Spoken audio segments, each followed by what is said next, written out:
তো আজকে অনেক দিন পরে বৃষ্টিটা হলো, আর আমি আজকে জলের সাথে অস্ট্রোবেট আর ভীম ডালটা মিশিয়ে দিয়েছি।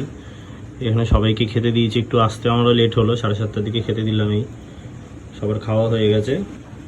আর ঘরটা অনেকটা নোংরা হয়েছে, আর পরিষ্কারও ঠিক করে করে উঠতে পারছি না, কারণ এই যে পায়রাটা ডিম নিয়ে বসে আছে, যতক্ষণ না বাচ্চা ফুটবে না ততক্ষণ এই ঘরে ঠিক করে পরিষ্কারও করে উঠতে পারছি না। এখন আসলাম, এদের কয়েকজনের একটু শরীরটা ঠিক নেই, ওষুধ খাওয়াবো। একটা তো জিরা শাক দেবো, একটু শরীরটা ভেঙে গেছে, ওকে দেখি একটু লিপ 50 আর একটু ওষুধ দেবো। আর এটা মেল সেকশনটা, এখানে মোটামুটি সবাই ঠিকই আছে।